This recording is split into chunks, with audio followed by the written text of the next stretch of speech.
With the beginning of this episode, it is officially Konoha Crush. When I first watched Naruto, I didn't separate the Konoha Crush arc from the Chunin Exams arc. After doing so, I came to realize that the Konoha Crush arc is actually really short. It's composed of 12 episodes, and 2 of those episodes are nothing but flashback no jutsus. Sorry for the long wait guys, but welcome back. And with the intro out of the way, let's get into it. Episode 68 opens with the Anbu Black Ops throwing just about as hard as they possibly could. Instead of letting the dynamic duo, aka Kakashi and Might Guy, rush to Hiruzen's rescue, the Anbu Black Ops decided it would be much better if they went instead. Now narrative-wise, that does make a lot of sense. If Kakashi and Guy went, they likely would have taken out the Sound 4 extremely quickly, meaning there wouldn't be a barrier around Hiruzen and Orochimaru. Now that may not seem problematic at first, but think about it this way. If Might Guy and Kakashi fought alongside Hiruzen, there's a very high probability they would die similarly to the Jedi Masters who fought alongside Mace Windu. I highly doubt Guy would have whipped out the 8th gate for several reasons. The main reason being that it's his, if all else fails, useless ability. He'd have to somehow survive long enough to see Kakashi and Hiruzen die before he'd even consider going that far. If Kakashi and Guy died fighting alongside Hiruzen, there'd be a gaping hole left in the plot.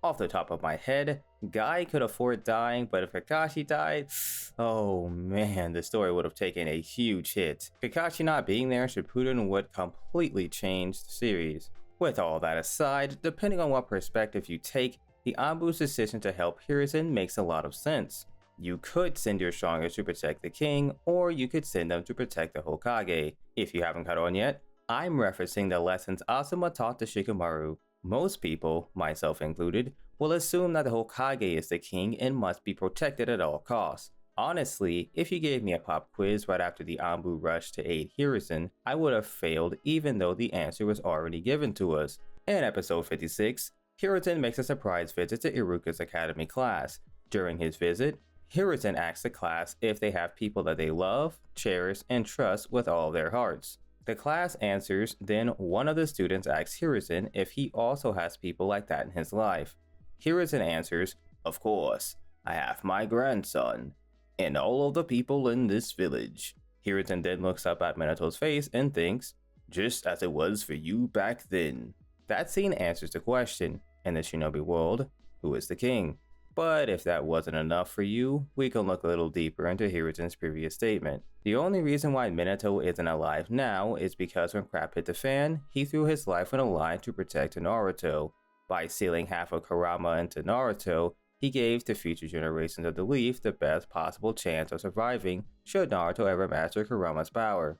If you go back even further before Minato's time, Hiruzen was Don Hokage just moments before Tobirama's death, because instead of considering himself the king that must survive at all costs, he knew his duty as Hokage was to protect his village and its people. So when you look at it from that perspective, yeah, helping Hiruzen fight Orochimaru is important, but not as important as protecting the village. Hiruzen should be able to, at the very least, hold his own against Orochimaru.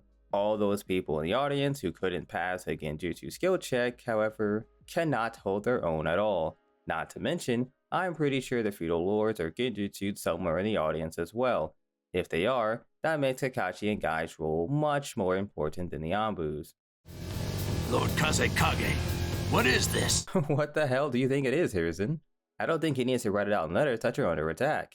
Granted, he doesn't know that's Orochimaru yet, but he should be able to put 2 and 2 together and realize that the Kazekage isn't about to surprise him with some tea and crumpets.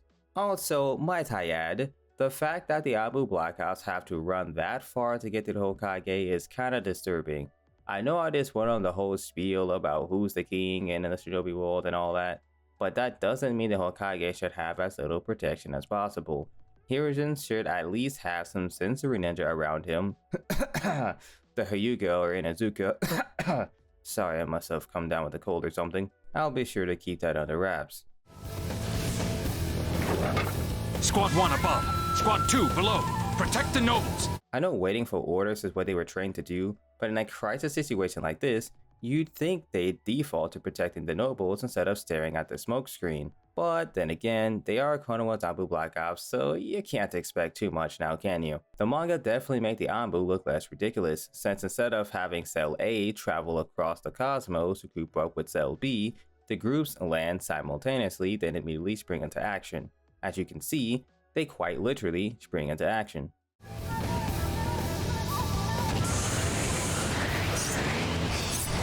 You will not interfere!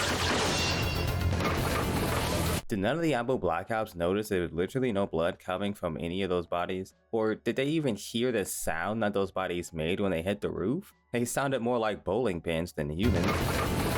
There isn't even any blood in the manga either, so it's not a mistake on the anime's part. The only other person I've seen fall for this is Sasuke when he thought he killed Toby. And oh, would you look who's watching, it's Sasuke. He must have gained that perception from the Anbu Black Ops. Normally I would harp on people for getting killed by kunai, but it was Orochimaru who threw the kunai at Raito, and it was also through a smoke screen, so he gets a pass. Although, I'm not really sure what the hell Hiruzen was doing this whole time. He sat by and watched Raito get murked. I'll grant some grace to Hiruzen for the first kunai, cause you know, it got caught off guard and stuff, right? Makes sense. But every kunai after the initial one is a massive L on Hiruzen's performance sheet. He literally stands up and watches as Raito gets punctured. Oh, and I know Raito doesn't actually die here, which is fairly believable in the anime, might I add. However, the manga makes Raito look completely deadified. You can't see any kunai sticking out of him, but look at all the blood. He's even doing the I'm dead sitting pose. Lord Hokage, you must flee. Escape now. What the hell? I'm not trying to crucify Hiruzen in his old age since he is still the strongest of the Hokage, but he's looking mighty corn right now. It wouldn't have happened to Minato, that's all I'm saying. This is one of the pitfalls of the anime, or really, anime in general. In terms of screen time, it takes so long for the Anbu Black Ops to react to Orochimaru and the Sound 4 that them not making it to the rooftop before the barrier is raised seems really contrived. Speaking of the barrier, is it just me, or is barrier ninjutsu overpowered? When I say overpowered, I'm not being facetious.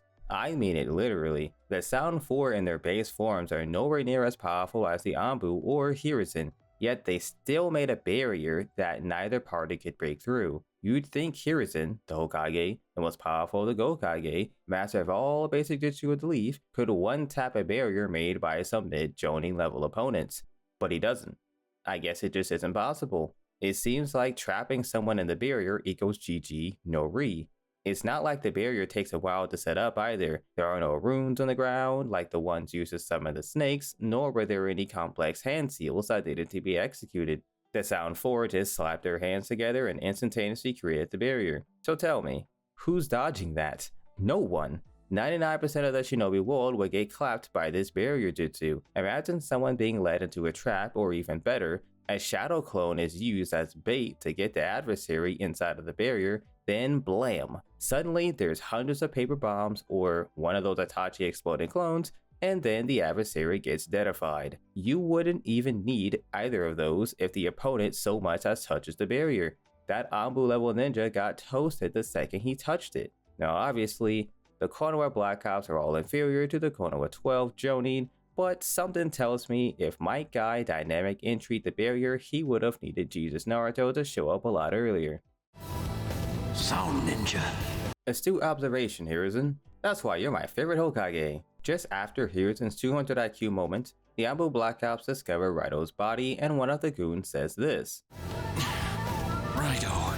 Which, depending on your perspective, is a lot more than what the manga gives to Raito. Raito's death in the manga is more of a background subject. We're shown the panel of it as more of a formality versus a sentimental moment. But you know who does know Raito? The Anbu. Yet, they don't react to Raito at all. Or do they? The reason I said it depends on your perspective whether the manga or anime gave Raito more respect is a sequence of events. In the anime, the Anbu Black Ops pause after watching the Sound 4 leap to the rooftop to stare at Raito's body. In terms of priorities, the anime makes the Anbu Black Ops appear incompetent, but when viewed through sentimental lenses, even the Anbu Black Ops are momentarily taken aback by the sudden death of a dear friend. It's only when the Anbu captain refocuses everyone that they continue to rush to Hiruzen's aid. In the manga, however, the Anbu Black Ops watch as Orochimaru carries Hiruzen to the rooftop. Immediately after that, the Sound 4 ditch their disguises and leap to the rooftop as well. If you look closely, the Anbu captain is no longer kneeling down. This next part could just be headcanon, but judging from how the Anbu captain is no longer kneeling, nor is he looking up, he and the other Anbu members must have been staring at Raido's corpse. That's why the panels are sequenced in that manner. The Anbu captain looking upwards, the Sound 4 ditching their disguises, the Anbu being caught off guard by something off panel, Raido's corpse revealed in the next panel, followed by the Anbu chasing after the Sound 4. Personally, I think the manga handled it better. Had the Anbu Black Ops pursued the Kazekage without hesitation, they would have beat the Sound 4 to the rooftop and would have defeated them before they had a chance to activate the barrier. But since they had a moment of weakness, Hiruzen ends up losing his life as a consequence. Also, to go into further detail, I'm fairly certain the Anbu team should be capable of beating the Sound 4. During the Sasuke retrieval arc, Raido and Genma nearly beat the Sound 4 by themselves. Granted, the Sound 4 didn't go all out like they said they did. There's no webs hanging around, so Kidomaru definitely didn't use his ninjutsu. The lack of webbing makes me believe all they did was use the curse mark and taijutsu. Considering they barely won against those two in the 2v4, I imagine a 4v4 would be a lot different. The terrain also doesn't suit any of them either. Sakan and Yukon are the only two who don't rely on terrain. Tayuya would likely genjutsu her own teammates, Kidomaru can't Tarzan around, and Jirobo doesn't have easy access to Earth.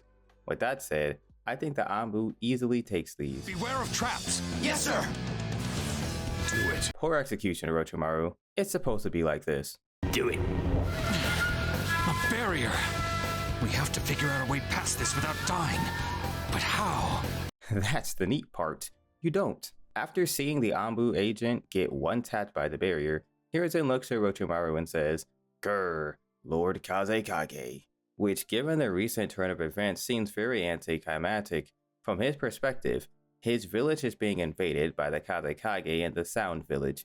His loyal and trusty bodyguard was just murdered, as well as an Anbu agent. On top of that, the Kazekage is holding a kunai to his throat, and all he has to say is, "Grr, Lord Kazekage." The tone of his voice makes him sound more disappointed than angry too, but perhaps that was the goal considering the treaty between Konoha and Tsunagakure.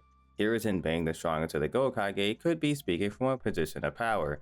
In fact, it's made evident that's what's occurring a minute later in the episode when Orochimaru calls Hiruzen Sarutobi-sensei. Before then, Hiruzen wasn't really pressed at all. I guess you could say mans wasn't hot. The moment Orochimaru reveals himself, Hiruzen immediately starts sweating bullets. That's a barrier ninjutsu.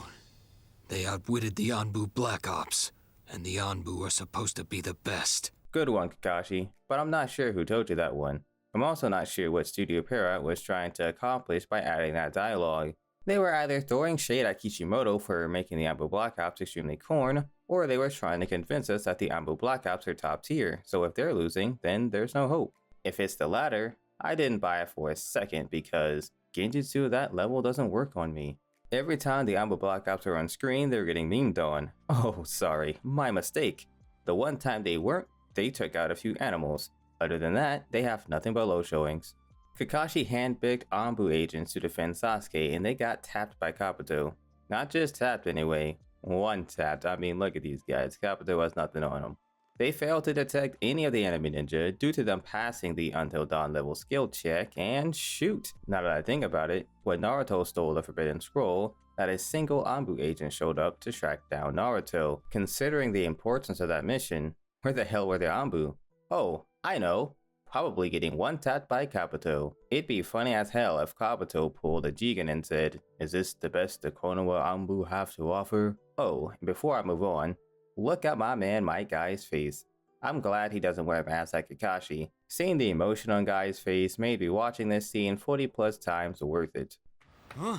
Why are you here? Lord Hokage's in danger!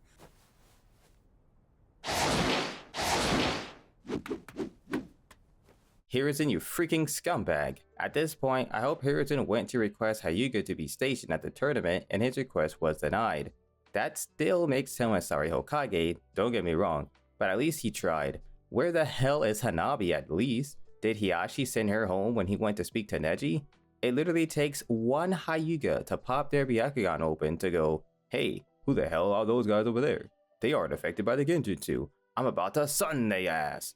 I thought this guy right here was a Hyuga at first, but there isn't any veins on his face, so I guess he just doesn't have an iris, retina, or eyelashes. Hell, he may even have his own KK Genkai for all we know. So Guy and Kakashi comment on how the Anbu guy is really an enemy in disguise, and that same guy must be the one casting the Genjutsu. Looking back at when Kabuto acquired his disguise, he definitely left some kunai holes and blood on that robe. Considering none of those things are there now, Kabuto must wield the most powerful forbidden jutsu of all, Clothes Beam. Now, Clothes Beam! That is easily my most metro attack. Jokes aside, there's a minor change to the dialogue in the anime that I want to point out. In the manga, Hiruzen straight up says, I never imagined Sand would betray Konoha, while in the anime, Hiruzen says this. I never. The Sand Village has betrayed the Leaf Village? The way he cut himself off mid-sentence does a great job at conveying his disbelief. Manga Hiruzen's tone is more of a disappointed one. Moving on with the episode, Hiruzen and Orochimaru go back and forth about violence and history being made when Orochimaru calls Hiruzen Sarutobi-sensei. Upon hearing that, Hiruzen immediately realizes that the Kazekage is actually Orochimaru in disguise. Just like with Sasuke and Neji's shocked faces, the manga once again does a better job at conveying Hiruzen's emotion. It's all in the veins, man, I'm telling you. I don't understand why Studio Pierrot neglected to include the veins. Following that reveal, the scene transitions over to two goons on security detail speaking about missing the Chunin exams.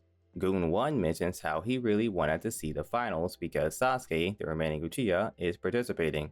Which begs the question, how exactly does news spread in Konoha? A lot of people heard Sasuke was fighting, but has never seen him or really know anything about him other than that he's an Uchiha. People don't seem too hyped about Neji fighting, and he's the pride of one of the four noble clans of Konoha. To my knowledge, Gaara is the first and only ninja to complete the Chunin exams without getting a scratch on him. Or I should say the Force of Death, not the Chunin exams, but you get what I was referencing. He also set the record for fastest completion, yet people don't seem to care about him at all. It's all about Sasuke. I'm surprised no one wanted to go see Naruto lose so they could dunk on him more. People know he's the bearer of the Nine Tails, but he's as irrelevant as ever. I know there has to be some sort of advertisement for the finals, and with those advertisements should be some details to hype up the contestants. There were the two guys who were talking about Naruto taking an L, so I guess that base is covered. The main issue I have is how Gaara essentially has no clout. Rant over. The two goons' conversation gets interrupted by the Sand Shinobi summoning the giant snake X amount of units away. Using my Byakugan eye, I came to the conclusion that either the snake wasn't nearly as far away as the show depicted it was, or that snake has Minato levels of speed because literal seconds after it emerged from the smoke, it blitzed goon number 2 and sunned his ass mid-sentence. So much for the whole notify Lord Hokage right away bit he was going on. Perhaps they should have just lit a fire like they did in Mulan. For some reason, the snake stops to flex on the haters and dab on the hoes upon breaching the Great Wall of Konoha. Goon Squad 2 decides to take the opportunity to pump some damage in on the snake. It would have been an A+ for me had they thrown the kunai into the snake's eye, or the easier target, its mouth. Jonin should be skilled enough to hit the ice shot, especially when the target is completely off guard. We saw when Naruto was inside of one of the snakes that stabbing it with the kunai isn't really effective, but I suspect the explosive seal would have at least dealt some amount of damage. Instead of doing either of those two options, the Jonin decided to target the snake's most durable part. Good job, Konoha. You sure are raising some fine ninja. But wait, there's more. After realizing they gave up the element of surprise, player 1 of Goon Squad 2 decided it'd be a great idea to jump high into the sky, where not only is he now at mouth height with the snake, but he's also incapable of dodging, which, once again, is this really all you're capable of? The best a Leaf Jonin can do? After seeing player 1 get folded, player 2 and 3 decides it's high time they call for reinforcements. The only problem is they forgot that the snake didn't summon itself, so when player 2 attempts to go to get reinforcements, he catches 3 kunai in his back. When player 3 looks to see where the kunai came from, he sees a squad of Sand Shinobi posted up on the border wall. The squad's vests aren't all the same color, so I have no idea if these ninja are all the same rank or not. The older looking gentlemen appear to have different shades than the younger two looking guys, so it is plausible. Oh, and before I move on, I like how the fifth guy has some stunner shades and an earring. All the other guys look serious and menacing, and then we get to him and he's just like, yo. We then cut back to the tournament arena to a confused Sasuke and a bloodlusted Gaara. Kankuro and Tamari attempt to calm Gaara down, but their attempts are futile since Gaara is Gaara. A bit nitpicky here, but Studio Pierrot really thought I wouldn't notice they forgot to draw the blood patch on Gaara's satch in this frame. They must really underestimate my Byakugan. After Baki lands, he starts scolding the three Genin as if they all did something wrong. The only person who did anything wrong here is Gaara. In fact, Baki should be praising Kankuro for his executive decision to forfeit his match. Sure, Kankuro's decision led to Sasuke nearly not making it to the arena in time. However, that really wouldn't have mattered too much anyway, because they still could have just winged the plan from there. Even if Sasuke wasn't there, Gaara could have transformed in the arena and bada bing, bada boom, invasion is a go. On the contrary, if Kankuro fought Shino, he would have revealed all of his secrets and still likely would have lost to Shino in the process. That means Kankuro would be completely out of the invasion when Sasuke and Kakashi inevitably showed up. Baki's criticism of Kankuro and Tamari make even less sense when you take into account they rushed into the arena to save Gaara and calm him down. They were actively doing their best to keep the plan intact. Meanwhile, Baki is all like, blah, you guys suck, blah, stupid kids. The manga made Baki seem much more reasonable since the only thing he said was, Gaara, the plan. He directed his frustration at Gaara and Gaara alone. Back to the anime now.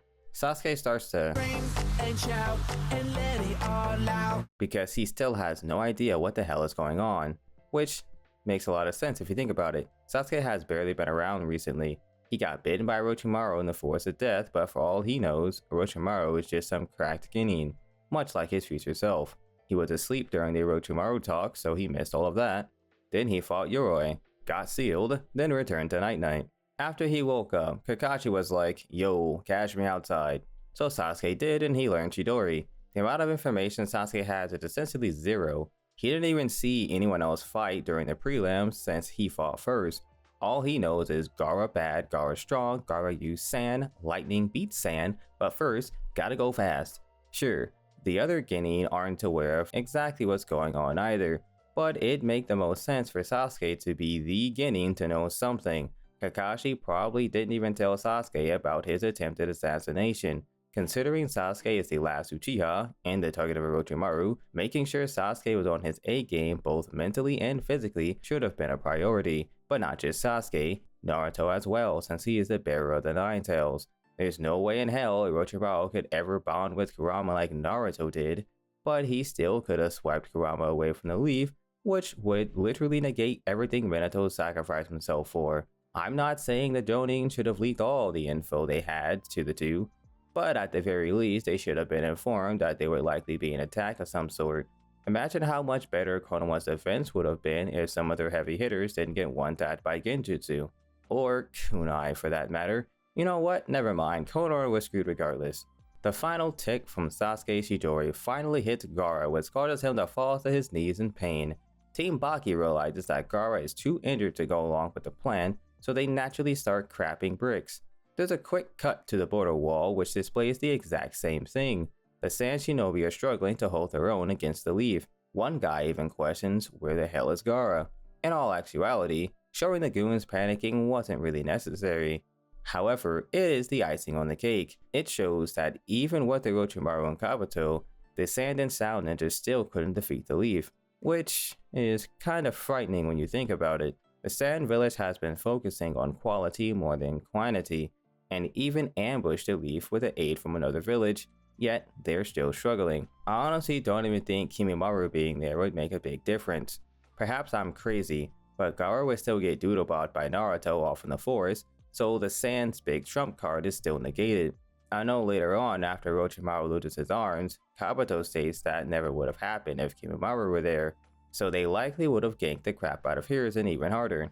Although I don't think Kimimaro is on Idu Hashirama or Tobirama's level. If Orochimaru stood back and watched like he did before, Hiruzen still likely would have held his own for a while, even if he didn't end up getting Orochimaru's arms. He may have even sealed Kimimaro while he was at it. Regardless of the variables, Orochimaru's and Hiruzen's fight likely would have lasted a long time still. If Orochimaru proceeded with the invasion instead of retreating, he and Kimimaro would have had to take on Kakashi and Guy. Considering Jiraiya does show up later, he likely would have gone to the arena, seeing that there was still a lot of action going on there. He wouldn't be needed anywhere else because at least Shinobi cleaned up fairly well without him. If Kakashi and Guy couldn't take on a Warren Orochimaru and Kimimaro, or at the very least, hold them off, Jiraiya definitely could. Now, this next statement may sound a bit silly, but the only way Orochimaru's plan would work is if everything went according to plan. I know, right? Shocker. The plan being executed according to plan, and that's how it works, right? I know, I'm a smart guy. Genius. The reason I say that is, given the complexity of the plan, there's no way in hell that would ever happen. You would have better luck opening up Google, rolling a D100, and hitting a Nat 100. This next part is interesting, but only because how much it differs from the manga. In the anime, Baki tells Temari and Kankuro that Gaara must play his part no matter what. He then orders the two to flee with Gaara until he recovers. That overall makes Baki seem a lot more stoic and dedicated to the plan. Contrast that with manga Baki. Man is losing his crap over seeing Gaara in his current state. He even yells, "I'm calling it off!" which shocks the hell out of Kankuro and Temari. He still tells the two to withdraw, for now, implying that he does want them to return when possible, but the overall tone is way different. Another big difference is Baki's dialogue about staying behind. He doesn't confidently say, "I'm going to take care of these guys." Instead, he says, "I'm going to help fight." Now, before we get back to the anime, I just want to point out how distraught Sasuke is. I actually feel bad for him. He's a frightened child trying to fathom the current sequence of events, and all the adults around him are ignoring him. At this point, he isn't even getting the Meg treatment. At least they acknowledged Meg enough to say, "Shut up, Meg." The only reason why Genma even speaks to Sasuke is to assign him a mission, which ordinarily I don't think Genma has the authority to do. He just assigned a tuning level ninja to go solo to tuning level ninja and a Jinchuriki. Yeah, that's not a play that Madden would recommend. However, given the circumstances, Genma's call is probably the best one he could have made. An argument can be made that Sasuke could have gathered teammates before leaving, since during the Sasuke retrieval arc, Sasuke left during the night and the Sound 4 had already been traveling before Shikamaru gathered his team and went after him. I doubt Sasuke taking a few minutes to gather any nearby allies would have made a difference in the grand scheme of things. They would have caught up to Team Baki even if they were still running. On the off chance Gaara recovered enough to fight, he would have shoved away Kankuro and Temari and turned around anyway. That's my opinion on the matter. Let me know what you guys think down in the comments. After Genma assigns Sasuke his mission, he tells him, "Be careful, it's the real thing now, not a match." And to that, Sasuke replies, "What I must do is the same." Which is 100% true. Nothing has changed at all. I'm not even sure why Genma said that. They were already fighting to kill each other anyway. The only difference is now Sasuke may have to 1v3. As Sasuke races off to pursue Gaara, Baki makes the most half-assed attempt to stop Sasuke I have ever seen. He throws 3 kunai at him, which are easily deflected by Genma's 3 kunai. After that, Baki just scoffs and gives up. Like, what? What are you doing? Attack! If Sasuke manages to catch up and finishes off Gaara, the whole plan is a bust. I think Baki may have forgotten that or something, I don't know. Anyway, Shino and Kakashi are shown watching Sasuke leap out of the tournament arena. Naturally, Kakashi is worried about Sasuke since he knows it's a suicide mission. Shino, on the other hand, is as stoic as ever.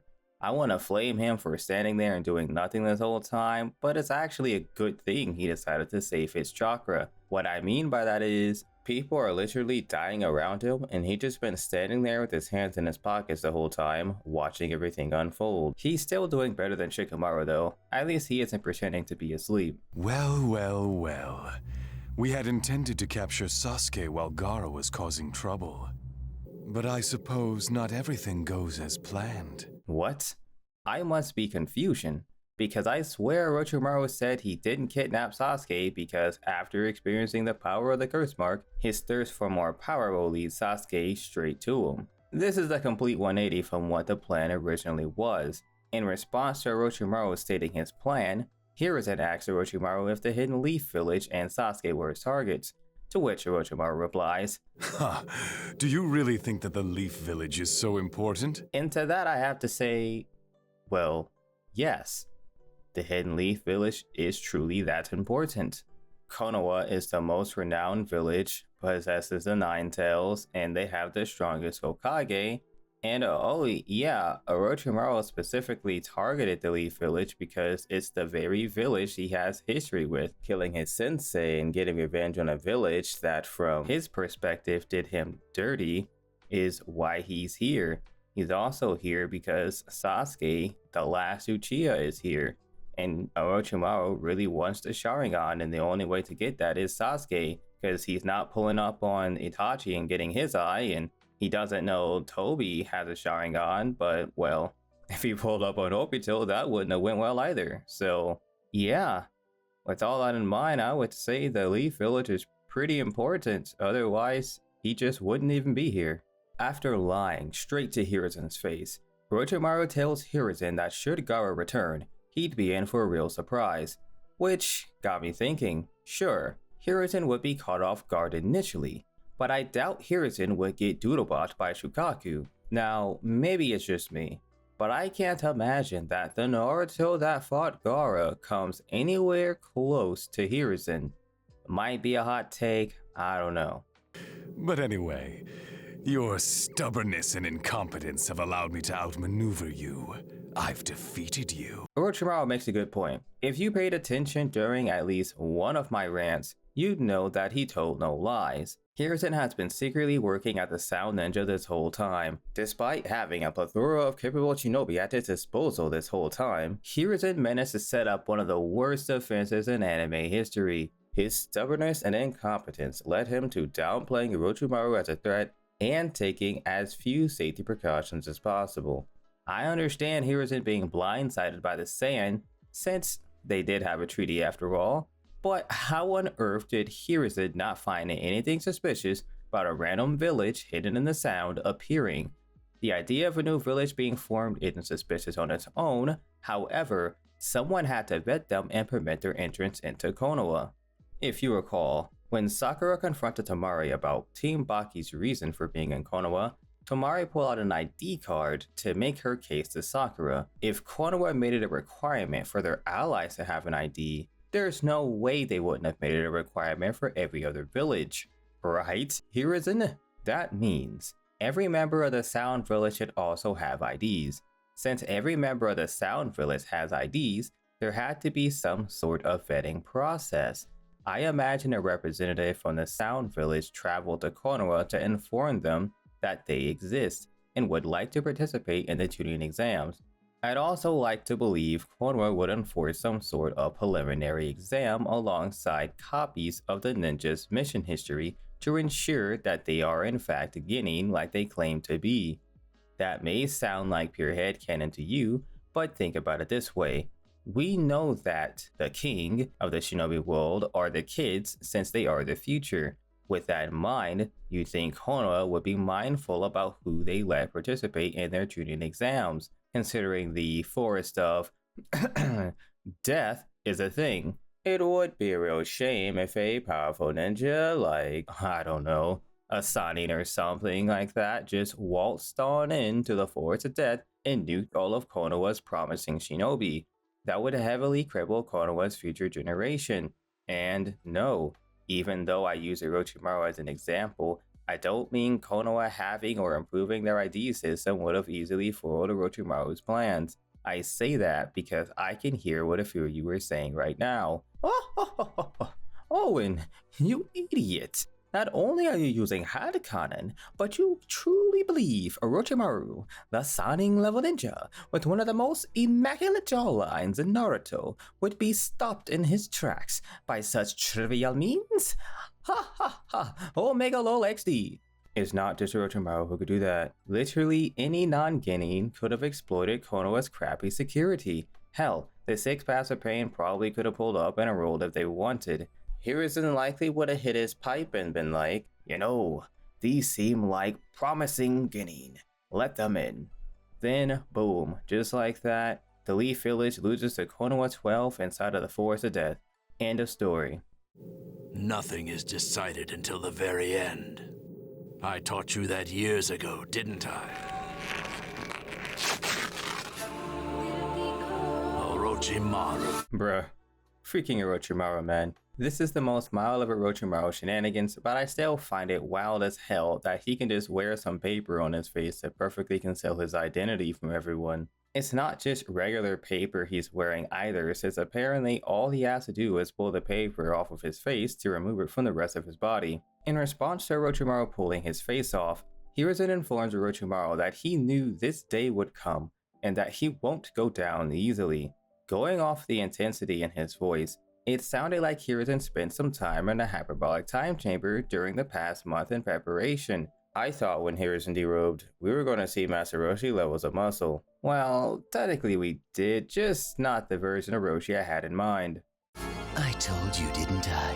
You should have picked the 5th Hokage before now. Who exactly would Hiruzen have picked as the 5th Hokage? I don't think Kakashi is ready yet, and it's not like he could have just called up Jiraiya or Tsunade, so who's he left with? I'm at a loss, so let me know down in the comments who you would choose as the 5th Hokage in the event Jiraiya and Tsunade could not be found. After the break, the episode picks up with Iruka-sensei monitoring his students while thinking about Naruto. Since he couldn't just pull out his phone and open up the Chunin exam stream, Iruka has no idea how Naruto's match went. I think I mentioned it before, but in case I didn't, I'll say it again. It sucks that Iruka wasn't able to get a substitute so he could at the very least watch Naruto's match. He's the sole reason why Naruto is on his current path, which is why he is so invested in Naruto's future as a shinobi. Iruka, however, believes he is too invested in Naruto, since in practice, Naruto should be just another student. I completely disagree though. Iruka is trying to operate as though he's a robot completing a task and not a human. It certainly would have been wrong if Iruka passed Naruto during his exam like Mizuki suggested. At that point, he's playing favorites and only doing Naruto a disservice. Can you imagine what a shadow cloneless Naruto would have done during the Land of Waves? Sakura probably could have soloed him, but I digress. Iruka caring about Naruto's performance after building him up and setting him down the right path isn't a bad thing. Oh, and before I move on with the episode, I want to bring attention to this. I hope that Naruto found some way to win. No, wait! That's not right! I mustn't play favorites! Every student is equally dear to their teacher, and I must root for them all! I never picked up on that before, but according to what Iruka stated, he's implying that Neji was his student too. Since Neji was there, that means Tenten and Lee must have also been there. So if you think about it, Iruka taught every member of the Konoha 12. That officially makes him the best sensei in Naruto, no debate. Anyway, during Iruka's internal dialogue, he is interrupted by Konohamaru and friends. Konohamaru attempts to get the class dismissed early since Iruka's mind is clearly elsewhere. Konohamaru kinda has a point too. Iruka didn't even notice the class was done running the 10 laps. These literal academy students were capable of stealthily walking up to a tuning level Iruka without him noticing. Iruka is lucky Konohamaru didn't notice the smoke earlier, otherwise he likely just would have snuck out alongside Moaki and Snotnose, that's his name, yeah. If Konohamaru and gang got bodied by Kunai on their way to the tournament arena, I can't imagine Iruka would have kept his job or his sanity. Orochimaru. What should we do? Should we send in reinforcements? No. It's risky to act when we don't know the whole situation. I'll start off by saying I like how the anime transitioned into Ibiki better than the manga. The manga doesn't have a transition at all really, since it's at the beginning of the chapter. As you saw in the anime, however, Ibiki and his crew are looking at the same smoke as Konohamaru. It's a completely different color for some reason, but that's besides the point. The additional dialogue and positioning also makes the scene feel more real. It isn't just Ibiki and the other guy on the rooftop. The other members are also present, likely because of the smoke coming from the arena. We don't know if they were separated like they were in the manga, since when the scene transitioned, they were already on the rooftop. However, it makes sense that even if they were separated, they would all gather in front of Ibiki while awaiting further instructions. As for the dialogue, Jonin number 1 doesn't just randomly ask, "So, what sort of fellow is this Orochimaru?" Instead, he and Ibiki are having a back and forth, which started with Jonin 1 asking if they should send reinforcements. The anime's version is much more natural versus the manga's exposition dump. Is Orochimaru... is he really that dangerous?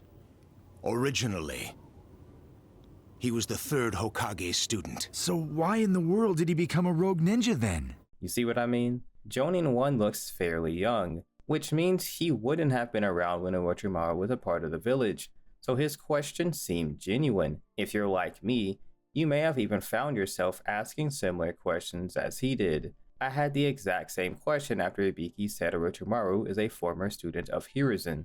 During Ibiki's response to Jonin 1, we found out that Orochimaru entered the running to become the 4th Hokage and at some point after losing to Minato, fled the village for good. Now, I'm sure we can all agree that Orochimaru wanting to become Hokage is suspect at best. Orochimaru has the strength and intelligence to be Hokage, that's a given. There's no need to debate either of those things. For all we know, he also has the best legislation in the history of Konoha. However, can you imagine pointing to this guy, yes, this guy right here, and saying, "That's my Hokage, that guy right there. I can't wait to grow up to be just like him"? I'll answer that for you. No, you can't. In case you don't get where I'm going with that, my point is image is just as important as strength and leadership. When I say image, I don't just mean how he looks, I also mean his overall perception and reputation. For example, Ibiki stated that as a kid, the mere sight of Orochimaru frightened him. He went so far as to say he didn't believe Orochimaru was even human. Instead, he was something imitating one. I'm willing to wager Ibiki was not the only one to have that thought. When it comes to Orochimaru's reputation, he still comes up short. That's actually one of the reasons why he lost to Minato. Minato was a war hero with the title of the Yellow Flash of the Leaf, and also had a squeaky clean record. Orochimaru, on the other hand, was already known to be doing some shady things, like being allies with Danzo, for instance. Anybody who's that guy's ally, you're automatically suspicious. With all of that aside, I have a question for you guys. Who do you think had a better chance at being elected Hokage, Orochimaru or Madara? Leave your answers down in the comments. Sir, I have a report! Giant boas have appeared near the eastern gate of the Leaf Village, and with them 100 sand ninja. They've infiltrated our village and are battling our shinobi who are patrolling there. The sand. Now, this is interesting for a few reasons. Just a few moments ago, Ibiki was adamant on not acting until more information was made available because he didn't want to run into a trap set by Orochimaru. After hearing about the giant snakes and the sand ninja, Ibiki throws all of that away. Granted, he isn't planning on reinforcing the troops at the arena. However, by sending his squads to the eastern gate, he's potentially running straight into Orochimaru, considering the snakes are his calling card, not the sands. Something else I find interesting is a slight difference in dialogue. In the manga, Ibiki doesn't react to hearing about the sand ninja. Or, maybe he does. And that's what he meant by, "It's finally come." Maybe he predicted the sand would launch their attack, and what's going on at the arena has nothing to do with Orochimaru. The anime's depiction makes a lot more sense in my opinion. I could be an amoeba, but Ibiki directly reacting to the sand being involved in the invasion takes a clear stance that Ibiki didn't see that coming and was surprised by it. There's no room for interpretation here. Now that I think about it, Ibiki saying, "It's finally come," could also be in reference to the field report he was waiting on. There's really no way of telling. The scene then briefly transitions over to what I assume to be the Eastern Gate. Several shinobi arrive, and despite only seeing one of them perform the handstands for the fireball jutsu, we see multiple streams of fireball jutsu hit the three-headed snake and do little to no damage. We're then taken back to Kakashi and Guy. Quite a lot of them, huh? We've been careless. Yes, this. I'm glad Guy realizes they've made a mockery of the leaf by folding this easily. It would have been smarter for Orochimaru ordered the sand and sound ninjas to focus on killing the children.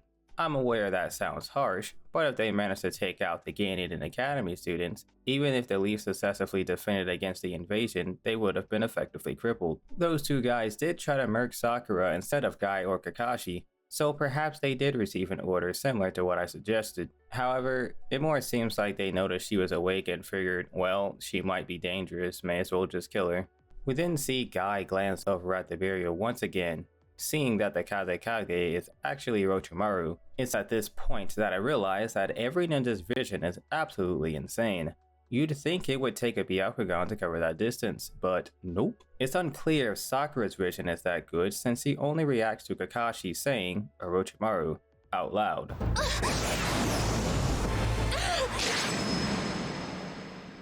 This scene got watered down so hard in the anime. If you thought about it for a second or two, it's clear that Kakashi bopped the two goons in the face. However, the manga gives you the full view of what Kakashi actually did, and I gotta say, it's brutal.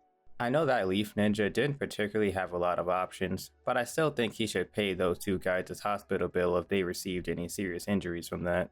Just thought I'd comment on this real quick. Baki didn't hesitate to chase after Hayate, yet here he is having a standoff with Genma. I think it's because of difference in circumstances.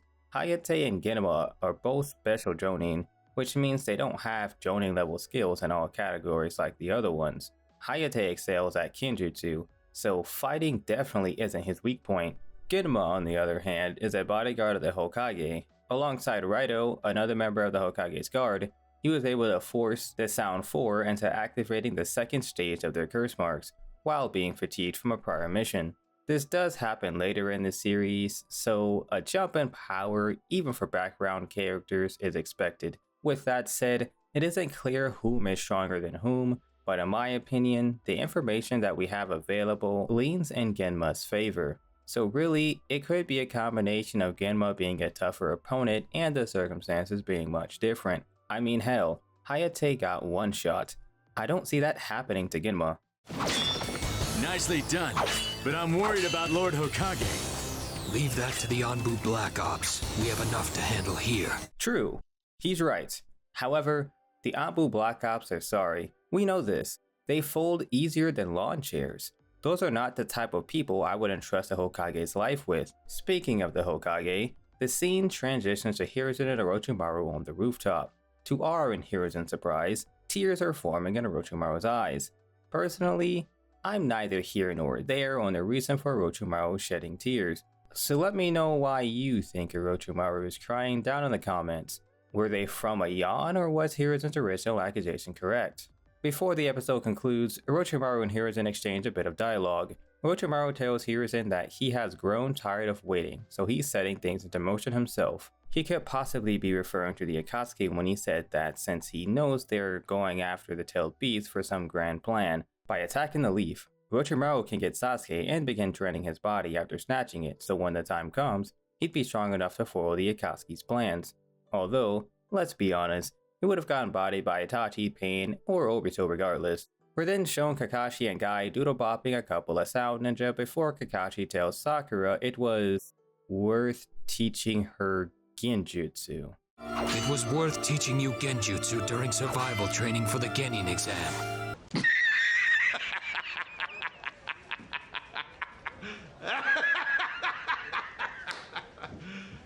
You serious? Kakashi assigns Sakura, Shikamaru, and Naruto an A-rank mission. What will they be doing? Where will they be going? Find out next time on Dragon Ball. Oh, damn it, wrong anime. Yo, I know I've been rather inconsistent recently, and I just want to let y'all know it's due to me dealing with some mental issues. We're still going strong out here though, so no need to worry. I've also been cooking up ways to improve the content, and I've decided that I'm just going to start giving full commentaries on the episodes. Every analysis that I have that pertains some relevance, I'm just going to write it. I realize I enjoy YouTubers' content that do a similar thing, so let me know how y'all like the new style of video. Thanks for watching. Don't forget to leave a like and subscribe to the channel if you enjoyed the video. You can be updated for more Overanalyzing Naruto content. Deuces.